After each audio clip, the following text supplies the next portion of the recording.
On December 16, 1773, 50 men boarded ships in Boston Harbor and spent 3 hours sending 46 tons of tea crashing into the Atlantic. Standard history lessons focus on a 3-pence tax as the primary catalyst for this midnight raid. The tea in those holds belonged to the East India Company, a private corporation that had recently transformed itself from a group of spice traders into a heavily armed colonial ruler. The target in the harbor was a state-backed monopoly that had recently overseen a humanitarian catastrophe on the other side of the planet. The roots of the American crisis reach back to the 1750s, when the 7 Years' War left the British Empire with a national debt equivalent to hundreds of billions of dollars today. Seeking a new stream of revenue, the East India Company launched a hostile takeover of Bengal, using bribes to secure a decisive victory at the Battle of Plassey in 1757. This survey shows the territory that fell under the company's control. A private business now held the power to collect taxes from millions of people across these vast colored regions. As tax revenue poured into London, East India Company stock prices soared. Between 1762 and 1769, the company became the centerpiece of the British financial system. The company functioned as an extraction machine, treating the Bengal subcontinent as a short-term asset to be liquidated for shareholder profit. While investors in London saw record returns, the company neglected the basic infrastructure of the territory it now governed, leaving the region's agricultural system vulnerable.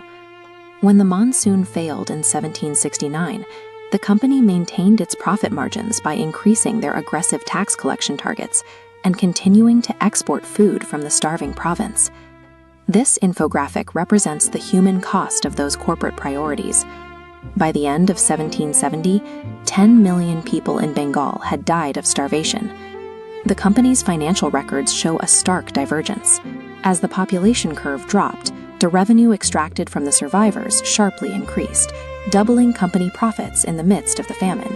This relentless pursuit of dividends destroyed the economic base of the province, eventually leading to a collapse the company could not ignore. By 1772, the tragic death of millions of taxpayers had finally caught up to the corporate balance sheet. Falling revenues and the costs of maintaining a private army pushed the company toward bankruptcy. News of the instability triggered a panic in London. The stock value dropped nearly 50%, threatening the British banking system. Adding to the crisis, 18 million pounds of unsold tea sat in warehouses, representing a massive mounting loss. Company executives lobbied Parliament for a bailout, arguing that the corporation was too interconnected with the national economy to be allowed to fail.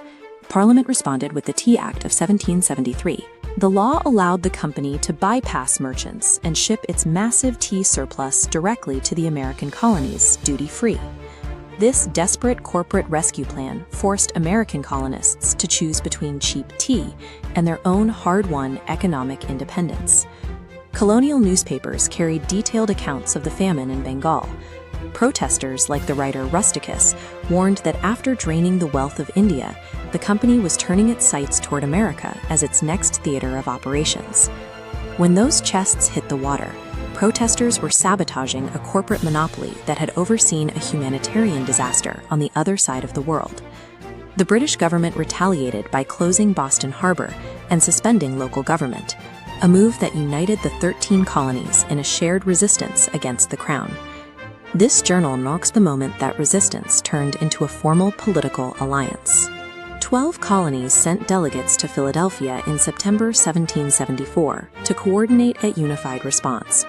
Within 2 years, the escalating conflict led from the first shots at Lexington to the formal signing of the Declaration of Independence. The American Revolution was an unintended consequence of the East India Company's financial collapse in Bengal. These two events, though separated by half the globe, were linked by the desperate measures of a failing corporation.